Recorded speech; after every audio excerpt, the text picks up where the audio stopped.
On est bon. On est en live.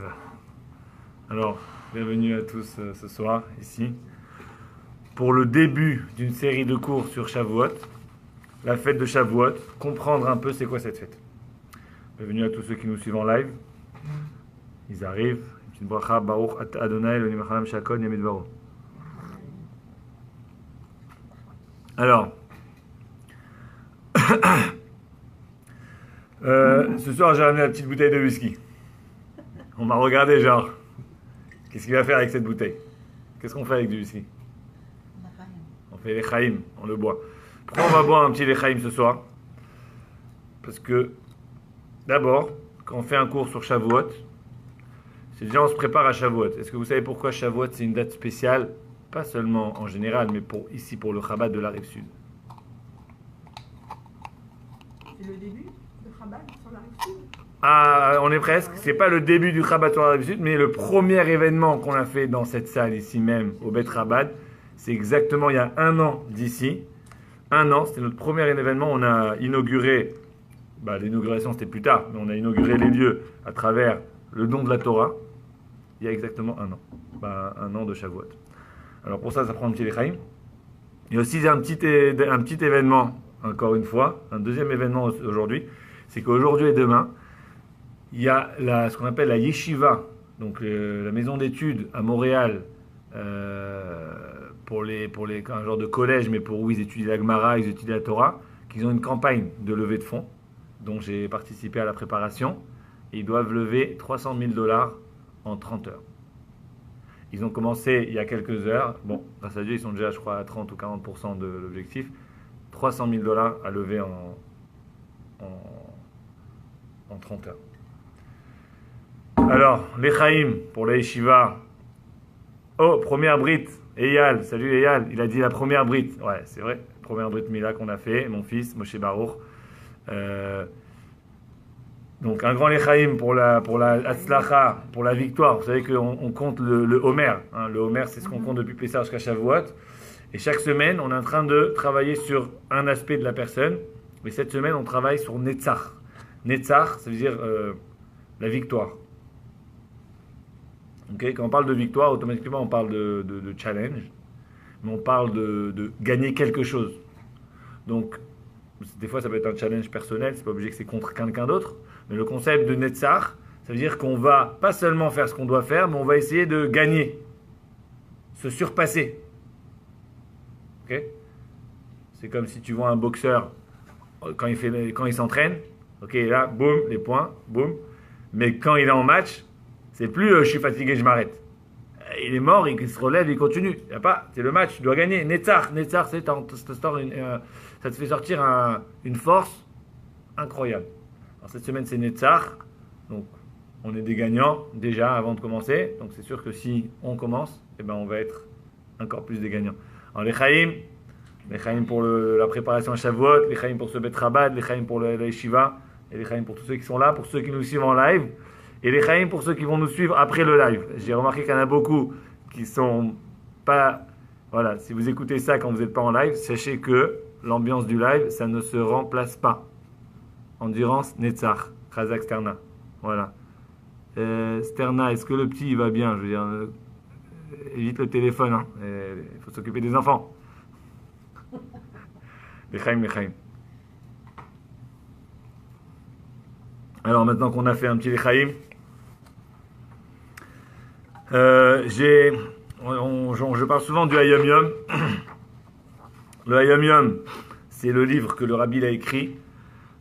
Et un des livres qu'il a écrit avant même d'être rabbi, d'après ce que j'ai lu, le rabbi il a écrit ce livre entre autres dans des moments très difficiles où il était à Paris, c'était pendant la guerre, etc. Donc c'était un moment quand même assez complexe dans l'histoire. Et le rabbi il a pris le temps d'écrire un livre. Chaque jour, on a un petit message pour la journée.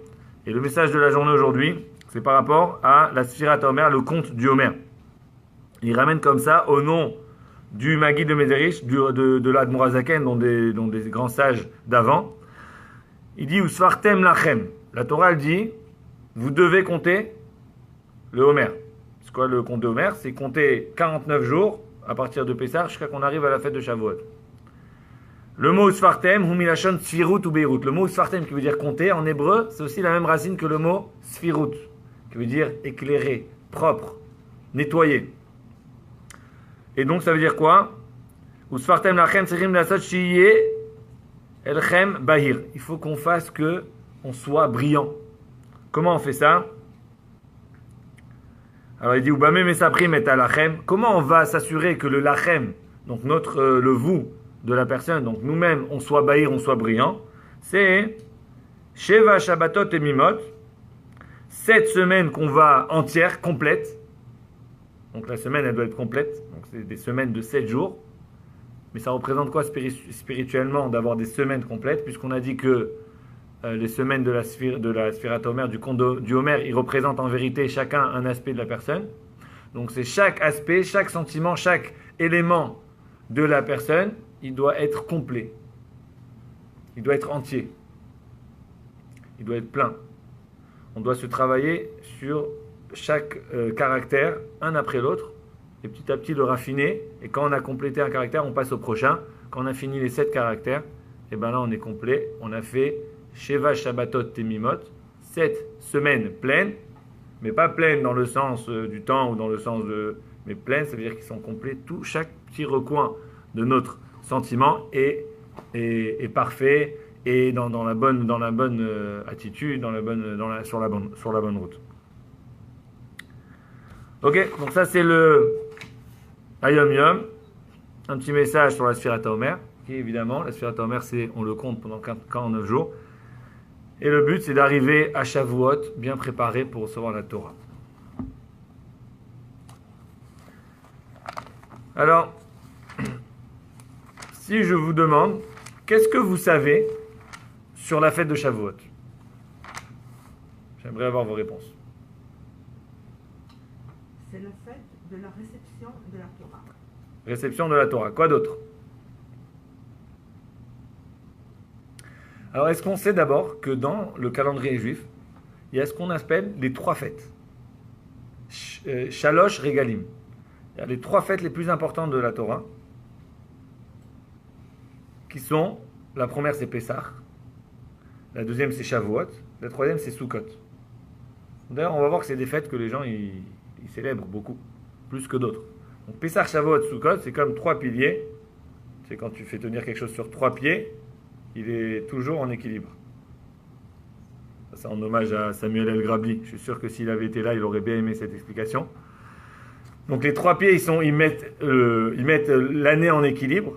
C'est donc Pessah, Shavuot, Sukkot. Donc Shavuot, ça fait partie des 3 fêtes. Ça fait partie des 3 fêtes, c'est-à-dire que ça fait partie des 3 fêtes qui sont citées dans la Torah. Est-ce que vous pouvez me citer une fête qui n'existe pas dans la Torah? Une fête qu'on célèbre aujourd'hui, mais qui n'existe pas quand je dis dans la Torah, c'est-à-dire dans le Chumash, dans la Bible. Purim, bravo. Il y a d'autres. Hanouka, il y a Tu Bishvat. Il y a plein de fêtes qui ne sont pas citées dans la Bible. C'est des fêtes qui sont ramenées plus tard. Purim, parce que pour la victoire. Hanouka, même chose. Mais il y a les fêtes qui sont citées dans la Bible. Bien sûr, il y a Yom Kippour, qui est dans le Chumash aussi. Mais Yom Kippour, c'est un jour solennel. Ça ne fait pas partie des fêtes festives. Ce n'est pas un jour où on va danser. Mais dans les jours festifs, on a les 3 Shalosh Regalim, Pessah, Shavuot, Sukkot. Ce qui veut dire que si on regarde bien dans le Chumash, si on regarde bien dans la Torah, eh ben on va trouver que Dieu, en effet, il nous ordonne de faire des mitzvot. Une première mitzvah, une deuxième, de nous faire cette fête. Pessah, il faut faire. Et donc on va le retrouver dans le texte de la Torah. Alors, on va se donner ce petit challenge de retrouver la fête de Shavuot dans le texte de la Torah et voir un peu comment la Torah nous parle de Shavuot. Tu veux savoir c'est quoi Shavuot? Tu regardes le Chumash. On va regarder. Ok? Alors pour ça, on va prendre dans les livres mauves, page 463. C'est la parashat Kitissa dans le Chumash Shemot. Ceux qui veulent suivre la référence exacte, c'est le chapitre 34, verset 22. Donc, page 463, en haut de la page, le premier verset. Je vais le lire en hébreu et le traduire en français. Celui qui veut, il peut toujours le lire en anglais à côté. Alors qu'est-ce qu'on cherche maintenant? On cherche la source de la fête de Shavuot dans la Torah. Très simple, on lit le passouk il dit comme ça. Vechag Shavuot, et la fête de Shavuot, Ta'aselecha, tu feras. Donc c'est Dieu qui écrit la Torah, il dit tu dois faire la fête de Shavuot. C'est quoi? Bikure Ketzir Chitim, les prémices de la moisson. C'est-à-dire quand tu es en train de récolter, eh ben les prémices, on les appelle Bikurim. Cela, qu'est-ce que tu fais avec les prémices? Tu les emmènes à Dieu. Okay, ça me fait un peu comme on a mentionné juste avant la Brit Mila. C'est quoi la Brit Mila? C'est la première mitzvah, l'enfant à peine né, tu dis ah, déjà pour Hachem. Déjà on fait une mitzvah sur l'enfant. On ne va pas attendre que l'enfant il a 15 ans, 20 ans ou 30 ans pour faire une mitzvah. La première approche. La même chose quand on se réveille le matin, c'est quoi la première chose qu'on fait? Tout de suite Modéani. On commence, Modéani. Dès que tu commences, la première force que tu as, c'est quand tu as le plus d'énergie, tu le consacres à Dieu. Et Dieu, bien sûr, il te dit, si tu me consacres le début de ton énergie, ben moi, je vais t'assurer que tu aies l'énergie pour le reste du temps. Ok? Alors, la même chose dans la récolte. On a récolté, Bikure Ketsichitim, les prémices, Vechaga Asif, et c'est donc la fête aussi des moissons. Kufat Hashana, c'est la saison aussi de l'année. Et si on continue le prochain verset, Shalosh Pamim Bashana, 3 fois dans l'année, tu vas aller voir Dieu, tu vas rencontrer Dieu. Donc les 3 fois de l'année, on parle en effet des 3 fêtes que j'ai mentionnées tout à l'heure, Pessah, Shavuot, Sukkot. Ok? Donc on vient de voir, première référence dans le Chumash, comme quoi Shavuot, c'est la fête où on va ramener les prémices. On va les ramener où? On va les ramener en Israël, à Yerushalayim. À l'époque, les Juifs, ils marchaient tous avec les paniers de pommes, les sacs de blé, comme ça, l'orge et tout ça. Enfin, ils arrivaient avec tous les prémices des récoltes et ils faisaient un grand festin à Yerushalayim. Tout le monde ensemble. On l'appelle une Seudat Mitzvah. Et quand ils avaient fait cette fête, ils célébraient en même temps Shavuot et ils repartaient à la maison. Et là, ils pouvaient commencer à entreposer les récoltes, à faire la vente, à faire tout ce qu'on doit faire avec la récolte. Mais avant ça, d'abord, prémisse pour Hachem. Ok? Donc ça, c'est la première référence pour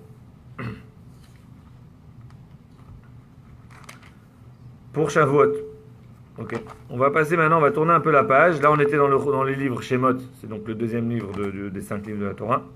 On va passer au troisième livre qui est Vaïkra, et à la page 621.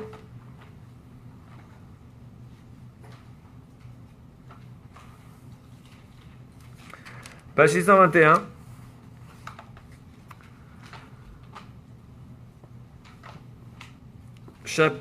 Verset 9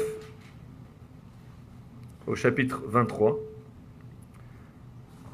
Même chose, je lis en hébreu, je traduis.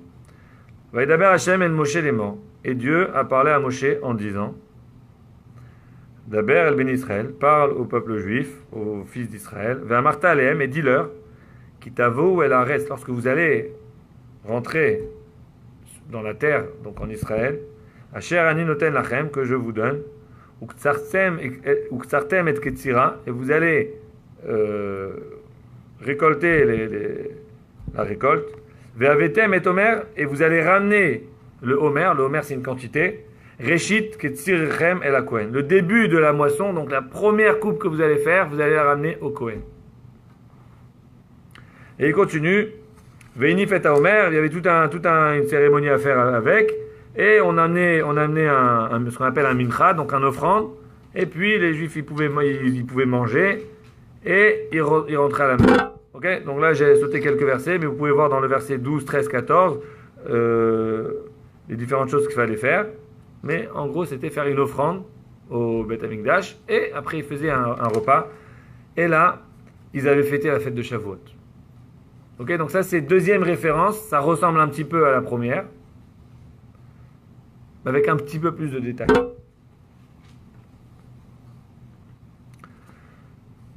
On va passer à la troisième référence.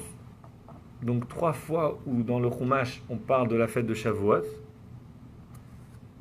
Et dernière référence pour ce sujet.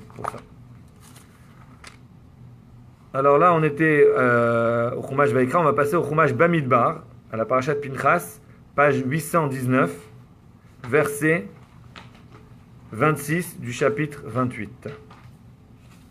Ah non, attendez, je me suis trompé de page. 817. 817.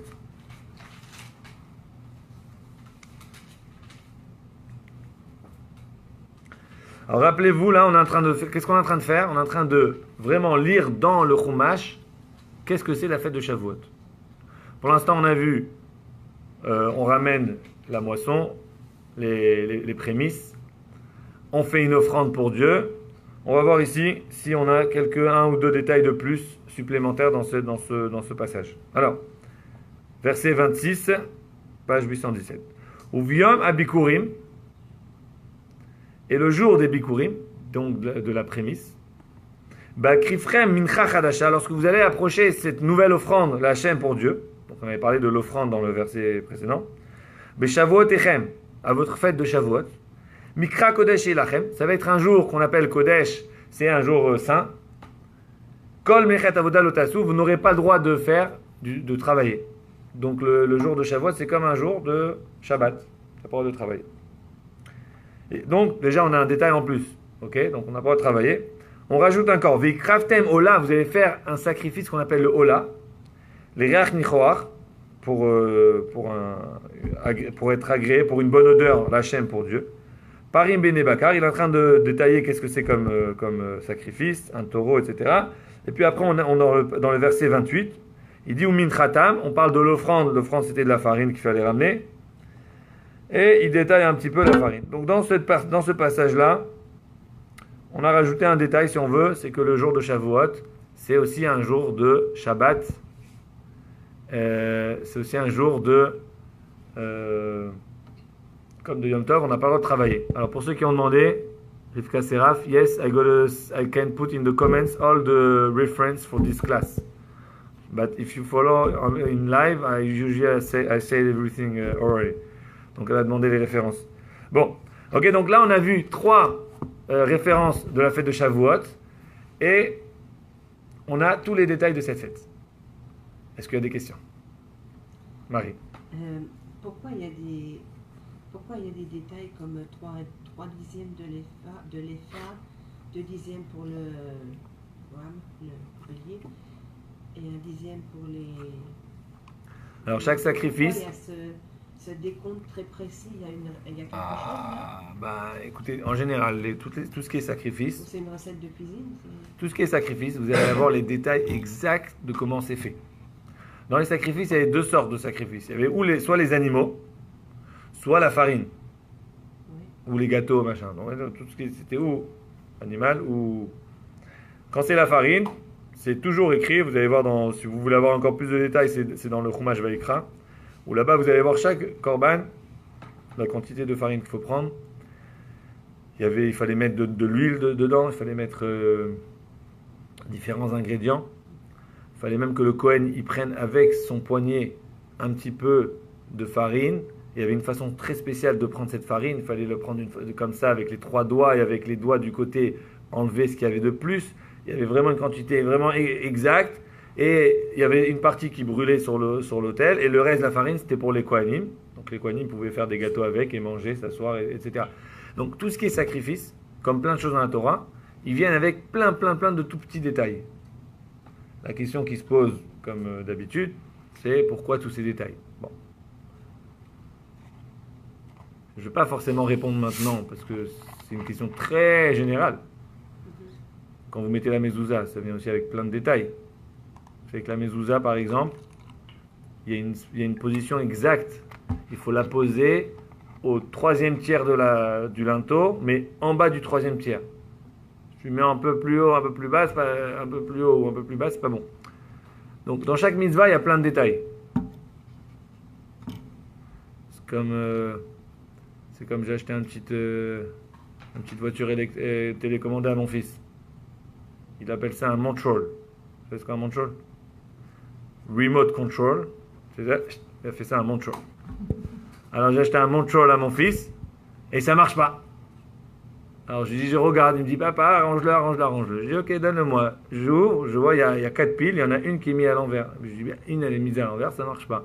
Et mon fils, il s'est énervé. Il m'a dit, pourquoi? Il y en a une à l'envers, les 3 ils sont à l'endroit, et une à l'envers, c'est pas grave, pourquoi ça marche pas? Je sais pas quoi lui répondre, je dis, quand tu vas grandir, tu vas comprendre. Ok. Oui. Sur la page 623, Ouf, les questions. Ouais. J'espère que je pourrai répondre. Alors on y va. 623. ok, il parle de... J'ai besoin d'avoir le numéro du verset. hold on. It talks about Passover Ah ouais? at the top. So, there's a wheat offering at Passover. Is that allowed? Alors, c'est que la matzah c'est fait de farine. Hein. Donc la question c'est comment ça fait qu'on a une offrande de farine à Pessah. Bah, la matzah en fait c'est de la farine. Le problème c'est pas la farine, le problème c'est est-ce qu'elle a levé ou pas levé. Est-ce que la farine est devenue chametz ou elle est restée matzah. Mais je vois pas... Oui, c'est où? C'est quel verset? C'est quoi le numéro? C'est numéro 12, juste... Parce que là on parle pas de Pessah, là on parle de Shavuot. Ça va attirer le... Ça c'est Shavuot, c'est pas Pessah. Ah non, c'est Pessah, attendez. Ouais, je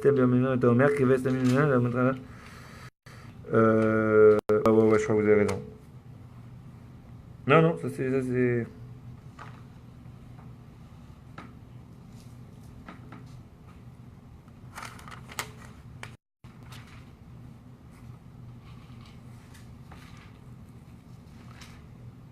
Ouais, ok. Très bon.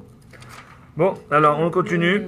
Le Passover, il est entre parenthèses. Hein. C'est pas pour fêter quand vous l'écrivez là. Quand vous lisez juste avant le verset 12. Ça n'a rien à voir avec ça. Ouais. C'est comme une référence. Bon, alors on a maintenant. Est-ce qu'on a une question sur tout ça? On n'a pas une question? Je pense que tu veux une question. On cherche ce que c'est Shavuot. On a lu 3 références de Shavuot et aucune de ces 3 références nous mentionne quoi? Le don de la Torah, Matan Torah. On parle des offrandes. On parle des offrandes, c'est vrai. On parle des offrandes. Bon, aujourd'hui, on ne fait plus les offrandes. Mais c'est pas grave. Mais même à l'époque des offrandes, on a dans le Chumash, dans la Bible, dans la Torah, on nous parle plusieurs fois de Shavuot sans nous parler de Matan Torah. Le don de la Torah. Alors nous, on sait que le don de la Torah, c'était le jour de Shavuot. Mais comment tu retrouves le rapport entre Shavuot et le don de la Torah alors qu'il n'est pas écrit dans le texte? C'est une bonne question, non? Donc je vous demande, c'est quoi Shavuot pour vous? Direct, vous dites c'est Matan Torah. Puis quand on cherche, ça ne mentionne pas Matan Torah. Je n'ai pas la réponse. Vous pouvez rentrer chez vous. Bon. Ok, alors pour l'instant, ça c'est ce qu'on appelle le Chumash, la Bible. On va essayer de voir un peu plus sur l'histoire de Matan Torah. Bon, si on regarde en réalité dans la Parashat Yitro,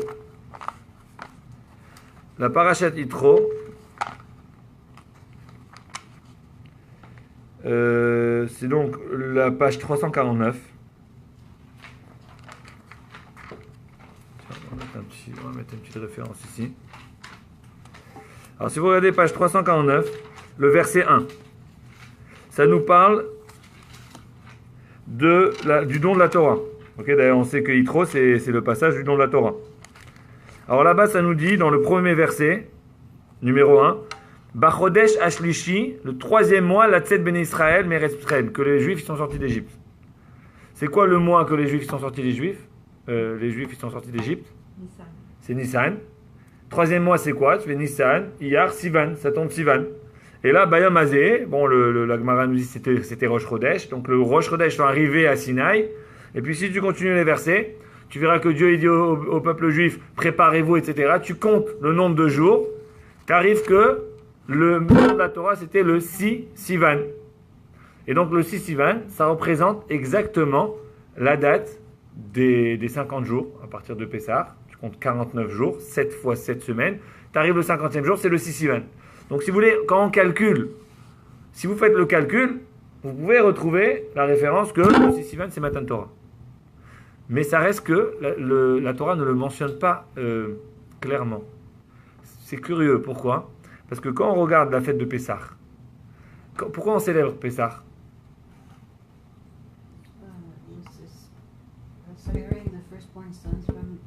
Voilà, les Juifs ils ont été sauvés les Bechor et les Juifs sont sortis d'Égypte. Quand tu regardes, on ne va pas regarder les références là tout de suite, mais on peut le voir, même si, mais à chaque fois que Dieu il parle de la fête de Pessah, Dieu il nous dit, parce que je t'ai fait sortir d'Égypte, alors tu vas célébrer Pessah. Là, on a dit qu'il y a 3 fêtes, Pessah, Shavuot, Sukkot. Là, donc il y a Pessah, c'est écrit clair dans le verset, parce que je t'ai fait sortir d'Égypte, alors toi, chaque année, tu dois faire Pessah. Parce que quand tu es sorti d'Égypte, tu n'avais pas de pain, tu avais de la matzah, alors chaque année, tu vas manger de la matzah. Shavuot, on fête le don de la Torah. Ça aurait dû être écrit dans le Chumash, parce que je t'ai donné la Torah le jour de Shavuot, ben chaque année, tu vas célébrer ce cadeau. Je sais pas, c'est comme si tu célèbres ton anniversaire. Je suis né il y a 20 ans, je célèbre mon anniversaire de 20 ans. C'est ça, c'est bien 20 ans, ouais. Ok. Donc, la même chose pour le reste. Sukkot, c'est la 3e fête. Là, Dieu a dit dans la Torah, les Juifs, ils étaient dans les Sukkot, des Sukkot au Shafti et Ben Israël. J'ai mis les Juifs dans des Sukkot, je les ai protégés dans des cabanes, alors qu'ils étaient dans le désert. Bien sûr, le Talmud il nous dit qu'il s'agit de la nuée, donc des nuages qui entouraient les peuples juifs et qui s'assuraient que quand ils marchaient dans le désert, ils étaient protégés des brigands et des animaux sauvages et tout ce qu'il peut y avoir dans le désert, du soleil, etc. Donc comme je vous ai protégé dans le désert, alors maintenant, chaque année, vous allez manger dans des cabanes pendant 7 jours pour vous rappeler ce miracle. C'est logique, tu fais une fête, il dit voilà, je t'ai fait ça, grand événement, je veux pas que tu l'oublies, chaque année tu vas le célébrer. Shavuot, rien du tout. Tu cherches partout, pas une fois c'est écrit Matan Torah, comme je t'ai donné la Torah, alors faites la fête tous les années. Ça dit pas. Par contre, ça nous parle des sacrifices, du mincha, de l'offrande, de ça. On dirait qu'on a raté l'essentiel. Est-ce que ça se peut qu'il y ait eu deux personnes qui ont écrit ces paragraphes-là? Bien sûr, si on est assis dans ce cours, c'est déjà qu'on croit que la Torah c'est authentique, il n'y a pas un mot qui est mal écrit. Et on croit que même si Moshe c'est lui qui a concrètement écrit la Torah, mais il a été dicté par Dieu. Donc le fait de dire que la personne qui a écrit la première page n'était pas au courant de la 2e page ou des choses comme ça, c'est pas une réponse qu'on va accepter dans ce cadre, n'est-ce pas? Ok, donc là on cherche la Torah, chaque mot il a une valeur. Au passage, en parlant de la valeur de chaque mot de la Torah, on sait bien que si une personne elle écrit un Sefer Torah et elle oublie une lettre, que ce soit une lettre dans le Chumash Bereshit, que ce soit une lettre dans le 5e livre. Sur le 5e livre, c'est un livre qu'il y en a qui osent remettre en question. Dans la loi juive, que ce soit le 1er livre, le 5e livre ou le 3e livre, s'il manque une lettre, sous ton Sefer Torah, il ne vaut plus rien. Il ne vaut plus rien, tu peux étudier dedans, mais la sainteté du Sefer Torah, elle n'y est plus. Donc, on reste à savoir qu'est-ce qui s'est passé avec cette fête de Shavuot. Où est-ce qu'on en est, d'où ça vient, et surtout, c'est pas juste de comprendre la source, c'est aussi que lorsqu'on va comprendre la source et lorsqu'on va comprendre le pourquoi du comment, c'est là qu'on va vraiment comprendre le sens de cette fête. Est-ce que la coutume de faire les offrandes était peut-être plus ancienne que le Matan Torah? Et c'est pour ça qu'on parle. C'est possible. C'est une fête quand même qui commémore aussi les retours de l'agriculture. Ok, donc c'est possible. Vous dites que c'est une question d'époque. Dans le temps, même si admettons que ça pourrait être la réponse, mais ça n'enlève pas notre question. pourquoi finalement Shavuot dans la Torah n'est pas mentionné en tant que la fête qui est là pour célébrer la Torah. Bon. Ça c'est pour un peu vous intriguer. Hein. Rien que l'histoire de ne pas vous endormir. Donc là, je suis sûr que je vous garde réveillé jusqu'à la fin du cours. On va aller un peu plus loin maintenant. Ça c'est le Talmud. Hein. Donc contrairement à la Torah qui a été dictée par Dieu à Moshe, le Talmud, ça c'est la loi orale qui a été transmise et puis écrite 1500 ans plus tard. Ouais, si je ne me trompe pas. À peu près 1500 ans plus tard, qui a été écrite par les sages de Bavel, etc. Ok. Donc ici, on a le Talmud qui a une petite discussion sur différentes fêtes. Et la question c'est de savoir, il y a des fêtes, dans le judaïsme, on a parlé de Yom Kippour par exemple. Yom Kippour c'est une fête où il n'est pas lieu d'être joyeux, il n'est pas lieu d'être content. Tu peux être content, mais tu ne vas pas faire un festin, on jeûne Kippour. Donc tu n'as pas le concept festif. Okay. Le Talmud, il différencie ça comment? Il dit, est-ce que la fête elle est pour nous ou la fête elle est pour Dieu? Si la fête elle est pour Dieu, alors nous on se met de côté, comme Yom Kippour, on est entièrement pris par le côté spirituel. Alors que s'il dit cette fête c'est pour vous, à ce moment-là, si on veut, la façon de célébrer la fête va être orientée par l'humain. Vous voyez ce que je veux dire? Par exemple, si vous faites une fête d'anniversaire pour enfants, vous allez ramener des petits ballons et des petits chapeaux. Pourtant, il y a un enfant dans la salle et il y a peut-être tous les cousins et tous les tantes, tout le monde est déjà 15 ans et plus, 20 ans et plus, 30 ans et plus. Alors pourquoi tu fais des ballons et des chapeaux? C'est pas grave. C'est la fête du petit, il fait 5 ans, on va mettre le chapeau. Le papa, la maman, le grand-père, tout le monde va mettre le chapeau et on va exploser les ballons et on va faire les pip, pip. Ça va. Tu ferais pas ça si c'est, je sais pas moi, un mariage avec les ballons en train de faire pip pip, ou si c'est une fête des, je sais pas moi, l'anniversaire des grands-parents, bah c'est différent. Tu t'adaptes. Si c'est l'anniversaire du grand-parent, le petit de 5 ans, il va s'adapter. Bon, tu peux lui donner un ballon. Je dis pas qu'il faut pas donner des ballons aux anniversaires de 5 ans, mais on s'adapte. C'est la même chose dans la fête. Est-ce que ta fête, c'est la fête en train de célébrer Hachem? Donc l'expression de la fête, c'est une façon divine, plus spirituelle, ou c'est une fête en train de célébrer l'humain? Et là, tu célèbres l'humain, tu vas faire des choses. Comment un humain il célèbre? Manger et boire. Bah ouais. Tu lui dis, attends, si tu bois pas et tu manges pas, tu vas être spirituel, et là, ça va être encore mieux. Il te dit, regarde, toutes les explications, ils sont bonnes. Laisse-moi faire un petit lechaïm, après on discute. Lechaïm. Ok? Tu dis pas, ouais, bon. Alors là, on revient sur la fête de... Alors la Gemara, le Talmud ici, elle ramène plusieurs fêtes. Et puis à un moment, elle s'arrête sur une fête, sur Shavuot. Shavuot, on a un peu de difficulté.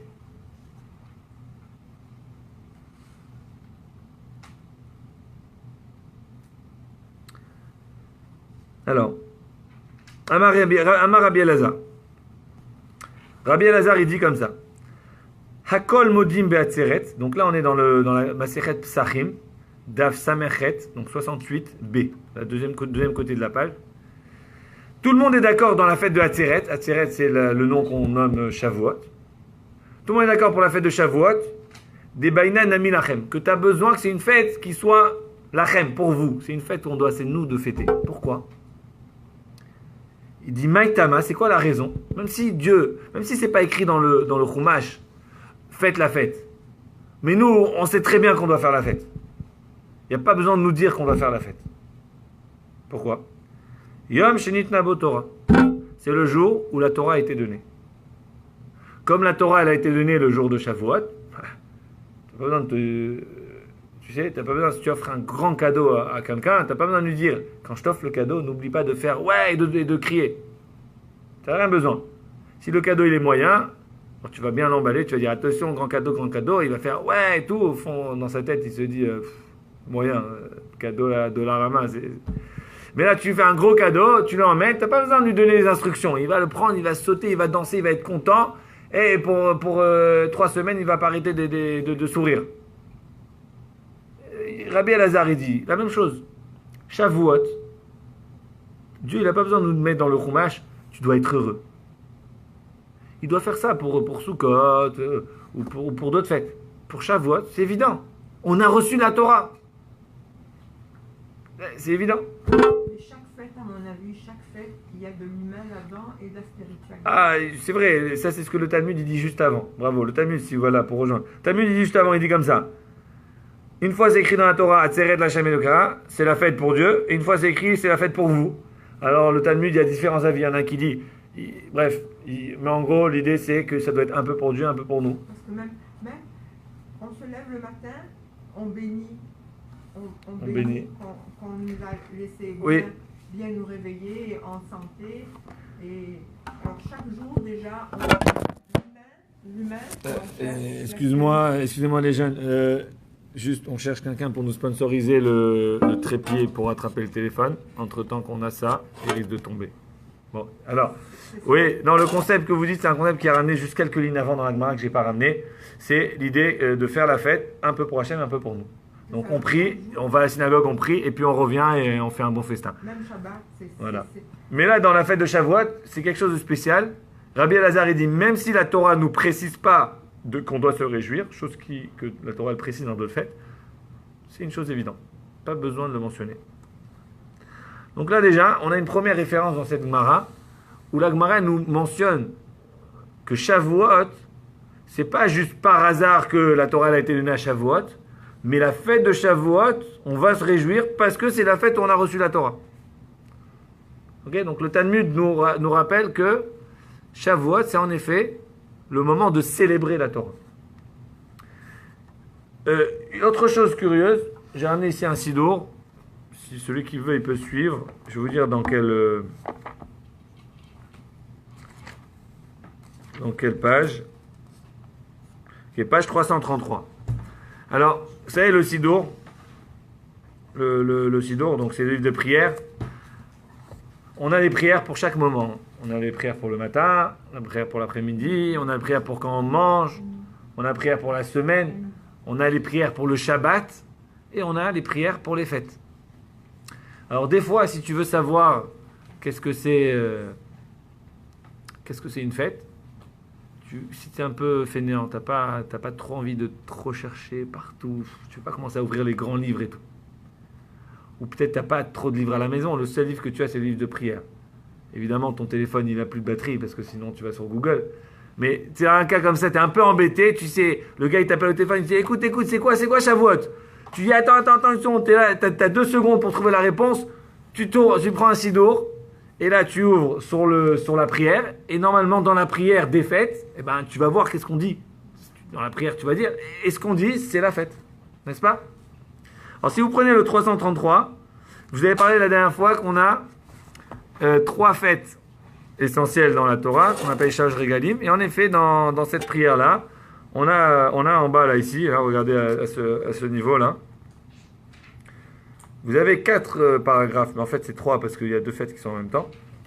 4 paragraphes, et ces paragraphes-là, ils vont vous donner la prière à lire selon la fête que vous êtes en train de fêter. Alors, on le lit ensemble.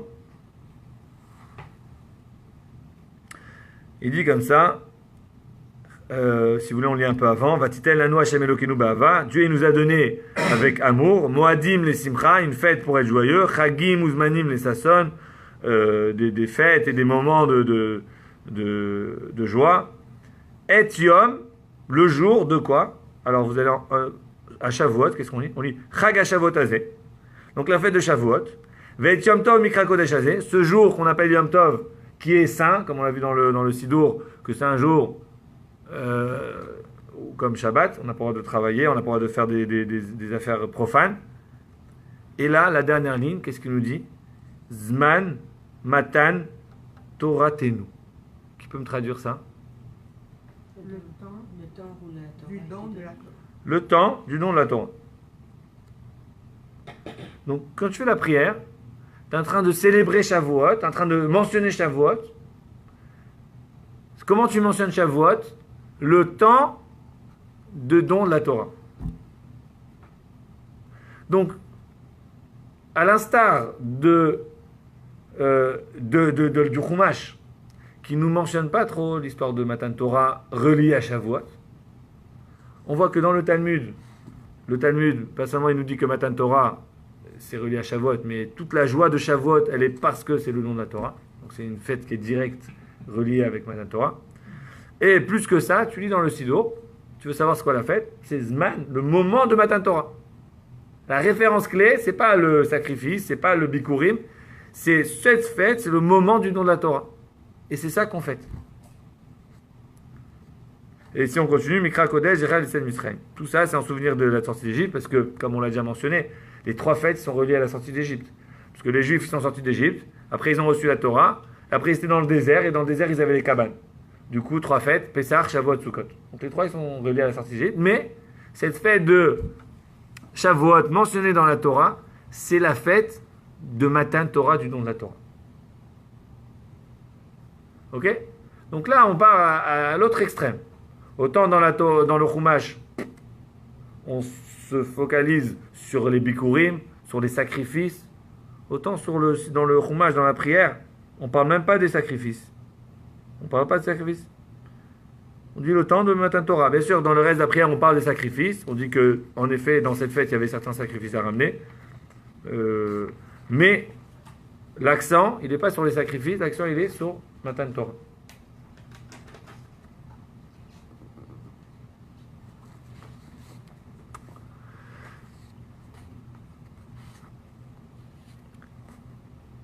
Ok?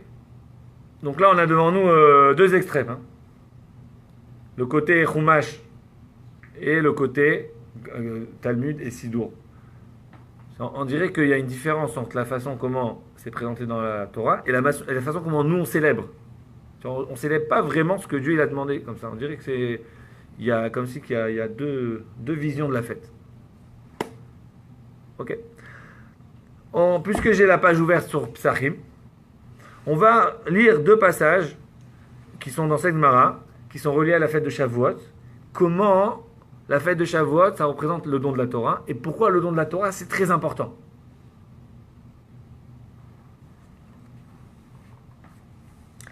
Alors, c'est l'histoire d'une personne qui s'appelle Rav Yosef. Rav Yosef, il dit comme ça. Beyoma de Hatzrata, le jour de Shavuot, Amar, je dis à il avait des gens qui l'aidaient, ses élèves ou ses... Avdeli, Eglat, Tlata. Faites-moi un bon morceau de viande pour la fête. Eglat, Tlata, c'est un veau qui a 3 ans. Bon, en tout cas, c'est la viande, genre la viande la plus chère. Faites-moi une viande très importante pour aujourd'hui. Quand c'était le jour de Shavuot.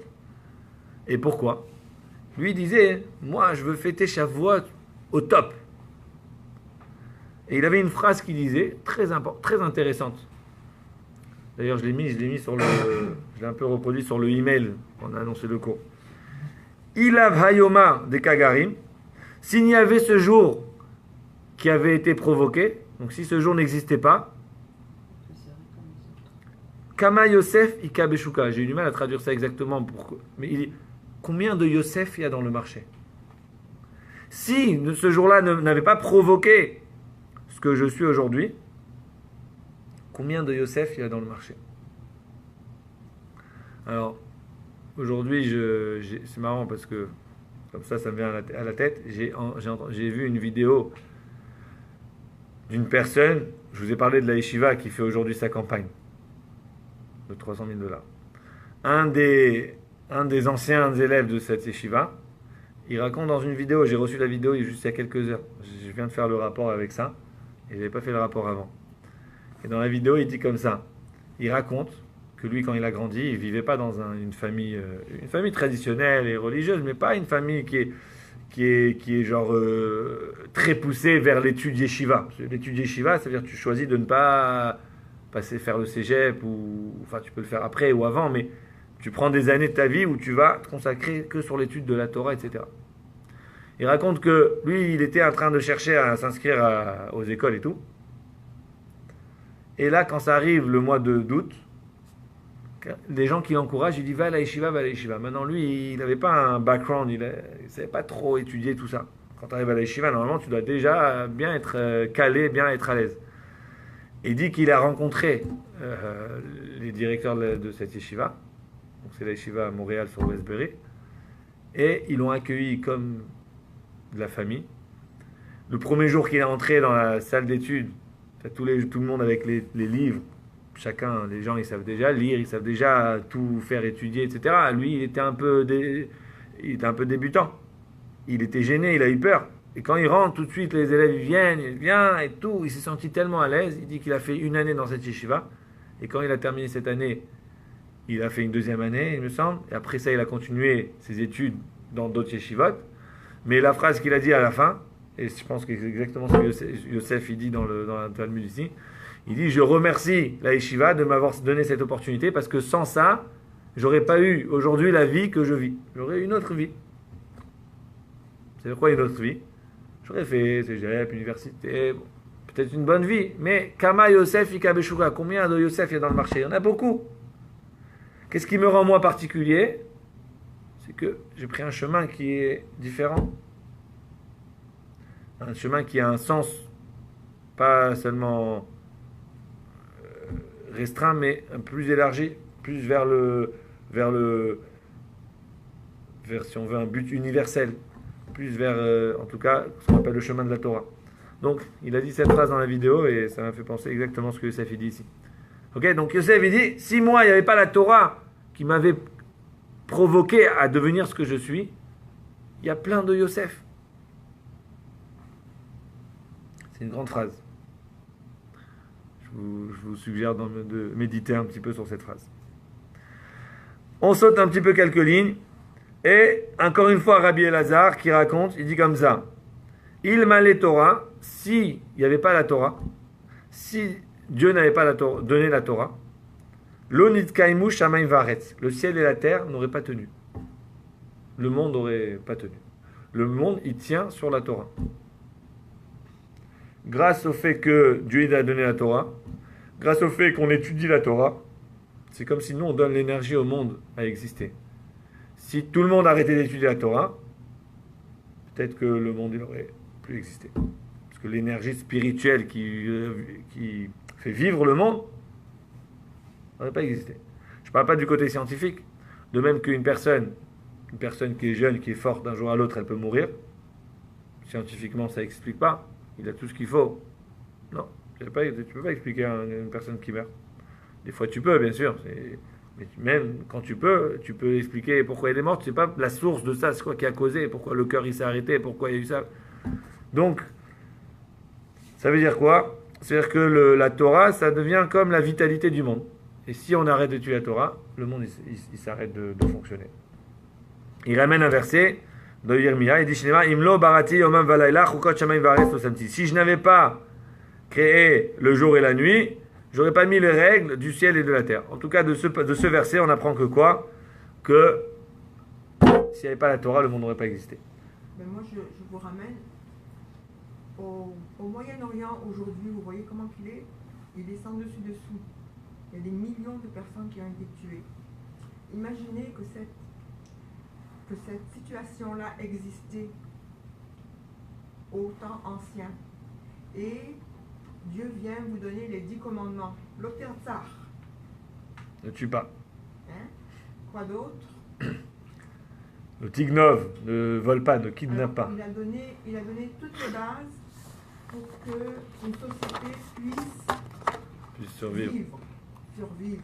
Voilà. Donc vous rajoutez, en vérité vous rajoutez, c'est pas seulement un concept spirituel, que la vitalité, ça va plus que ça. Même scientifiquement, si tu n'as pas ces règles de la Torah qui t'apprennent à vivre en société, eh ben les gens ils se seraient tués un contre l'autre. Un peu ce qui s'est passé au temps du Maboul et un peu ce qui s'est passé dans toutes les époques où chacun tuait l'autre, entretuait l'autre. Et donc les valeurs de la Torah, ils sont indispensables pour l'existence du monde. En parlant de l'importance de cette Torah, il y a aussi, je pense, ça vaut la peine de mentionner, que quelque part, la véracité du judaïsme, elle dépend de ce jour de Matan Torah. Pourquoi? C'est l'essence du peuple juif, c'est la Torah. L'essence du peuple juif, c'est la Torah. Mais dans la Torah, il y a plein d'événements, ok? Il y a Abraham, par exemple, qui a voyagé. Il y a Yitzhak qui a fait les puits. Il y a Yaakov qui avait des enfants, qui est parti en Égypte. Il y a plein d'événements, ok? Si demain, quelqu'un il vient et me dit, tu sais quoi, Abraham, il a voyagé, prouve-le-moi. J'écoute. Il faut avoir confiance.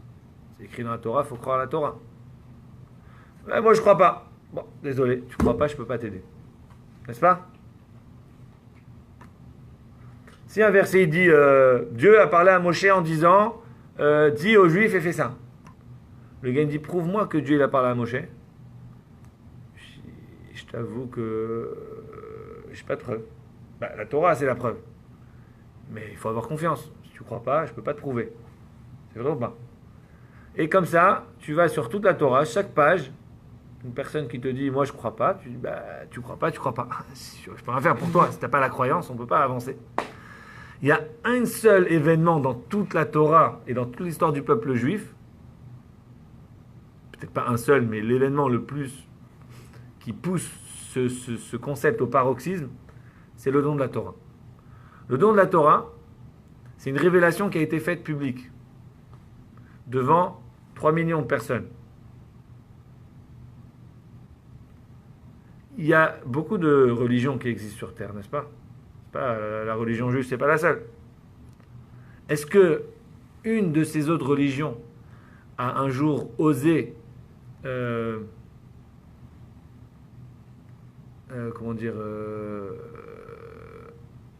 inventer ou créer comme ça une histoire où il y a eu une révélation devant plus que 100 personnes? Aucune des religions. Les révélations se passent toujours en privé. C'est logique. Pourquoi? Parce que si c'est en privé, c'est plus facile à composer. Okay, si demain je viens vous dire, regardez, vous êtes là, je viens vous dire, guys, vous savez pas, mais hier soir à minuit, j'ai la porte qui s'est ouverte, j'ai rencontré un tel, c'était le prophète, il m'a dit ça. Vous m'aimez bien, vous allez me croire. C'est vrai ou pas? Vous allez me croire ou pas? Il y en a une qui hésite, Marie, vous allez me croire ou pas? Je vais d'abord te demander ce que tu as bu la veille. Est-ce que j'ai bu la veille? Ah, moi je suis pas fiable. Non, pas moi, on va prendre quelqu'un d'autre. Ok, donc, disons j'ai une série de disciples qui, je peux inventer ce que je veux. Si j'arrive à convaincre quelques personnes, j'espère que ces quelques personnes vont pouvoir convaincre d'autres. Mais je peux pas aujourd'hui arriver et vous dire, guys, on était 3 millions de personnes à être témoins d'une chose. Vous allez me dire, mais attends, pourquoi j'ai pas entendu ça ailleurs? 3 millions de personnes, on doit savoir. C'est qui les autres 3 millions? Ah, tu peux pas les rencontrer, ils sont ailleurs. Ben, je les ai rencontrés, 3 millions de personnes, ils sont pas... Et on n'est pas, à l'époque, là, le monde n'était pas énorme. Hein. Tu veux pas inventer une histoire qui démarre avec un événement qui s'est passé en public. Parce que si tu crées quelque chose qui s'est passé en public, ben, à la création, déjà, tu t'es mis une balle dans la tête. Personne ne va te croire dès le départ. Donc avant même la transmission, tu n'arrives pas à créer ton histoire. Et si on veut, c'est pour ça que ça n'existe pas d'autres religions qui ont créé un événement pareil. Parce que ça ne veut pas. Si cet événement n'avait pas existé, on n'aurait pas pu l'écrire. La même chose en général dans le concept de l'histoire. Okay? Quand tu ouvres un livre d'histoire, tu dis Napoléon, en telle année, il a voyagé. Est-ce que c'est une vraie histoire ou c'est une invention? Ben, tu dis Napoléon, il a voyagé, il n'était pas seul. Ceux qui ont documenté ça, il n'y a pas... Après, bien sûr, chaque pièce d'histoire, elle a une certaine crédibilité. Si c'est une pièce d'histoire qui a été écrite par le servant du roi et il dit que le servant du roi un jour il a fait ça, bon quand tu lis, tu dis c'est dans l'histoire écrit par ce servant. Bon, peut-être ce servant il a menti ou peut-être il a bu. Ok? Donc chaque élément. Mais l'histoire en général, elle est basée sur un concept de transmission, c'est-à-dire que tu crois ce que l'autre il t'a dit. Et la question c'est pas est-ce que l'autre il a menti, c'est est-ce que quand tu vas à la source, est-ce que la base de l'information elle est mensongère? Ça c'est la première chose que tu vérifies. Deuxième chose que tu vérifies, est-ce que la façon comment ça s'est transmis correctement? Ok? Donc on vit dans un monde qui dépend du temps. On ne peut pas être partout et dans tous les temps en même temps. On est dans un temps. Et notre cerveau, il est là en train de recevoir des informations. Et à nous de trier, est-ce que celle-là, je l'accepte ou pas? Et un des outils pour accepter ça, c'est justement de savoir, est-ce que la source de l'information, elle est bonne? Est-ce que la transmission de cette information, est-ce que la personne qui me répète cette information, est-ce qu'elle est crédible? Ok? Donc, je sais pas, moi, demain, tu as un ami qui vient et qui te dit « Ah, j'ai lu hier sur Internet, sur tel site et tout, j'ai lu ça et ça et ça. » Toi, tu dis « Regarde, ce site, je fais confiance. Mais mon ami, chaque fois qu'il me raconte des news, quand je vérifie, je vois qu'il a tout renversé. Il y avait écrit 10 000, il m'a dit 100 000. Alors, tu dis « Tu as raison, tu vas vérifier. » Si, le contraire, c'est un ami qui est très fiable, et il te dit, et il te cite une référence bidon. Tu dis « Lui, il a vraiment lu cette référence dans cet endroit. » La question, c'est est-ce que cette source, elle est vraie ou pas. Dans le cas du don de la Torah, on a ces deux éléments à son maximum. Pourquoi? Parce que numéro 1, la source de cet événement, c'est 3 millions de personnes. Impossible de composer une chose pareille. On ne peut pas arriver à dire, il y avait 3 millions qui étaient là au Mont Sinaï. Tu dis, attends, mais moi je suis là, je vis avec toi, pourquoi je ne suis pas au courant de ces 3 millions? Tu ne vas pas ou quoi? La deuxième question qu'il faut se poser, c'est est-ce que la transmission s'est bien faite? Peut-être que l'événement à la base, il était vrai, mais entre maintenant et aujourd'hui, ces 3000 ans qui sont passés, il y a eu peut-être des informations qui ont changé. Alors qu'est-ce que tu fais? Eh bien, comme il y avait 3 millions de personnes, donc il y a 3 millions de sources. Alors tu compares toutes les sources. Et tu vois, s'il y a 25% erroné, tu te dis, bon, ben, l'information, il est vrai à 75%. Parce que un il dit c'était la nuit, l'autre il dit c'était le jour, un il dit il faisait beau et l'autre il faisait moche, mais tout le reste c'est vrai. Donc c'est fiable à 75%. Pire, si tu arrives à voir qu'il y a un livre qui te dit que c'était en Espagne et l'autre livre il te dit c'était en Russie, tu dis ah, il y a un problème, on ne sait plus.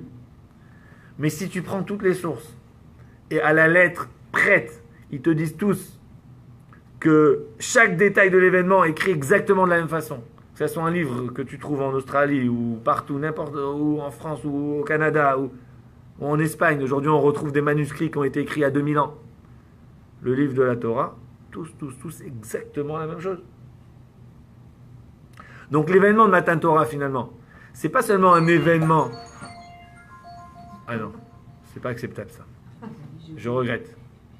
Le téléphone, il sonne au milieu. L'événement, ah c'est Dina? Ah bah je dis qu'on est très... On la voit pas en live là, on n'est pas content. Du coup, le Matan Torah, c'est pas seulement un événement de Shavuot, mais c'est un événement qui est la base de la croyance. Et je dis même pas de la croyance, là c'est plus de la croyance, parce que on arrête de croire maintenant. On a des preuves, c'est la connaissance. La base de la connaissance, de l'existence, de l'authenticité, de la véracité de ce que je suis, et ce que je fais depuis que je suis petit, et ce que je crois, et notre groupe, on est tous là, on est comme ça, oui. La base de tout ça, c'est quoi? C'est cet événement, c'est Matan Torah. S'il n'y avait pas Matan Torah, il y aurait eu Abraham. Abraham, il était là, il a sacrifié son fils Israël. Personne n'était là-bas. Personne.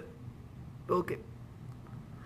La différence, c'est que cet événement a été écrit dans la Torah, que la Torah, j'ai la preuve qu'elle est vraie parce qu'elle a été donnée devant 3 millions.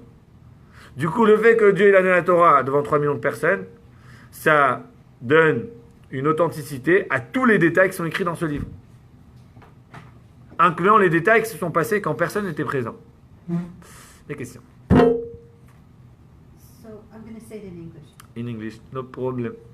So God presented the Torah to 3 million people, but the story about the Torah is in the Torah. Yeah. So he's still writing the Torah as he's. Okay, so there is a technical thing. Is when God, quand Dieu il a donné les 10 commandements, d'abord Dieu il n'a pas donné toute la Torah aux Juifs en un coup. Il est venu sur le mont Sinaï et il a dit seulement les 10 commandements. Il ne les a pas donné les tablettes. Moshe il est remonté 40 jours. Il est redescendu avec les tablettes. Donc 40 jours plus tard, il vient les tablettes. Mais les tablettes, ils se cassent. Pourquoi? Parce que Moshe les a jetées. Parce qu'il y avait le faute du Vaudan. Et là, il remonte 40 jours. Et il redescend. Et il remonte 40 jours. Donc 3 fois 40 jours. Ça fait 120 jours. Là, il descend avec les deuxièmes tablettes. Et avec les tablettes, il n'y a que... et les tablettes, il y a aussi la Torah, le texte de la Torah. Mais seulement jusqu'à l'histoire de Matan Torah. Le reste, c'est Moshe qui l'a écrit jusqu'à la fin. Mais, quand Dieu il a donné la Torah, il a dit à Moshe, il a dit maintenant que les Juifs, ils t'ont vu à côté de moi, mais maintenant que les Juifs, ils ont vu comment tu es mon serviteur et tu donnes les 10 commandements avec moi, alors là, comme on le dit dans la prière aussi, Vayaminu Bachem ou Bemoshe Avdo. Ils vont croire en Dieu et à son serviteur Moshe. Donc si vous voulez, l'événement de Matan Torah, c'est aussi un événement qui prouve comme quoi Moshe, c'est un prophète réel. Et à partir du moment où Moshe, c'est un vrai prophète, à ce moment-là, tout ce qui est écrit dans la Torah font partie, si on veut, de cette grande histoire. Mais la base de tout, c'est quand Dieu il est au Mont Sinaï devant les 3 millions de personnes. Les 3 millions de personnes qui sont là, et qui ont vu Dieu, qui ont entendu Dieu. Moi, je ne peux pas vous dire ça veut dire quoi voir Dieu, parce que j'étais pas là-bas. Enfin, j'étais là-bas, mon âme. Il y avait Anan, la fumée, il y avait les colottes. Le feu qui venait. Dieu qui a parlé. Les Juifs sont morts pendant les 2 premiers commandements, ils sont morts à chaque fois. Après, ils ont dit à Moshe, non, c'est toi qui parles. Et Moshe, il a continué. Donc, tout cet événement, il s'est écrit qu'ils ont vu des choses que tous les anges, tous les prophètes n'ont pas vues. Donc, ils étaient dans un état spirituel incroyable. Ils ont vu des choses spirituelles avec leurs yeux. Cet événement-là, si on veut, c'est le démarrage de tout. En effet, Moshe, après, c'est lui qui a écrit la Torah. La suite, c'est lui qui a écrit. Plus tard, pendant que ça se passait, il écrivait. Mais Dieu, il lui disait, parce que quand tu lis, c'est écrit Dieu dit à Moshe. Il écrit. Alors, la seule question qui nous reste dans le Chumash, c'est les derniers versets. Parce que c'est écrit dans les derniers versets du Chumash, c'est écrit que Moshe, il est mort. Okay?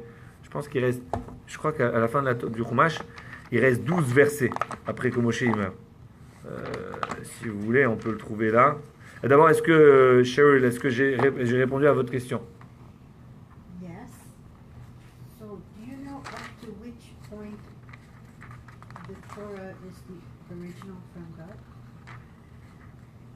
I would say, I'm not sure. Le Talmud parle de ça, je dirais jusqu'au moment de Matan Torah, incluant les 10 commandements. C'est tout ce qui s'est passé quand Moshe il est remonté, il a écrit ça au mont Sinaï, en haut. Si vous voulez, tout le moment où Moshe il a écrit la Torah, les Juifs n'étaient pas présents. Ou ils étaient présents, ou ils n'étaient pas présents, mais c'est Moshe qui a écrit le texte. Ok? Donc, ce qui est important surtout, c'est que le moment des 10 commandements, quand Dieu il a dit les 10 commandements, le moment de Matan Torah, donc Shavuot, ce moment-là, ça a prouvé comme quoi Dieu a donné la Torah aux Juifs, et Moshe, c'est le prophète qui va nous donner les détails de la Torah.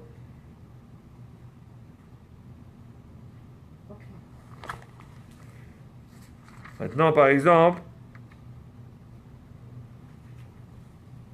voilà, si vous avez la page 1045, 1045.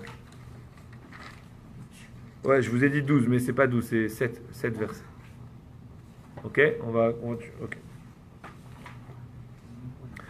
Vous prenez la page 1045, verset 5. Est-ce que vous avez trouvé la page?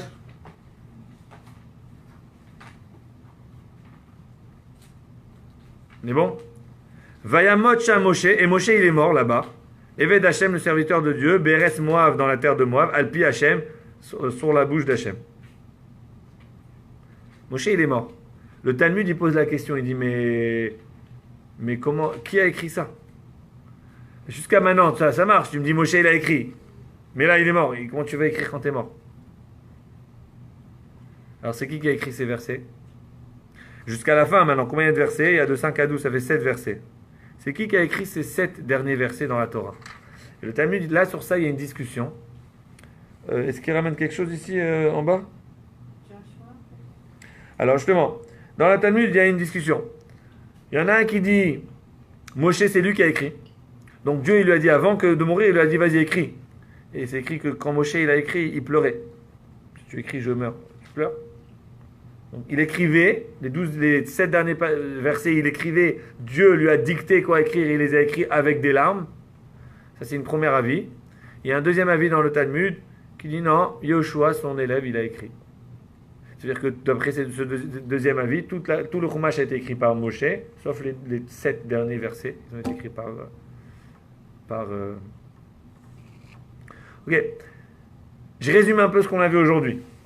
Comme j'ai dit aujourd'hui, c'est le début d'une série de quelques cours sur Shavuot. On a vu premièrement, dans le Chumash, le Torah, elle nous décrit la fête de Shavuot d'une façon très, très spéciale, qui nous d'ailleurs aujourd'hui qui ne nous concerne pas énormément, parce que ça parle seulement des sacrifices et des offrandes. Aujourd'hui on n'a pas ça, donc bon, sur la Torah elle nous mentionne quand même que c'est un jour de Yom Tov, Kodesh Kadashim, etc. Mais elle ne nous parle pas de Matan Torah. Ça c'est première étape du cours.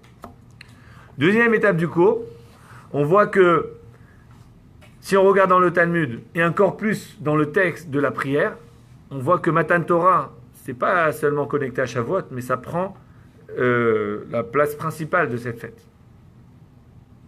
Et troisième étape, on a analysé un petit peu l'importance de Matan Torah. On a vu comment Rabbi Yosef, il mangeait de la viande, il disait sans la Torah, moi j'étais comme X et Y, j'aurais rien eu de particulier. On a vu comment sans la Torah le monde ne peut pas exister.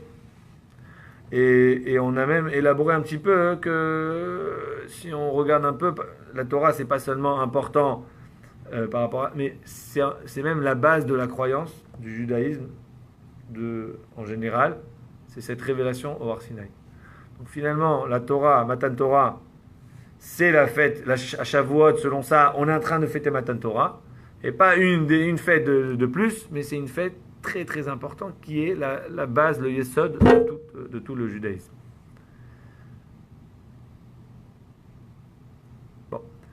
Ce qui nous reste à savoir, c'est, bon, on a compris que la Matan Torah c'est important, mais il faut qu'on approfondisse un peu plus sur cette importance et sur l'effet du don de la Torah sur la personne et sur le monde.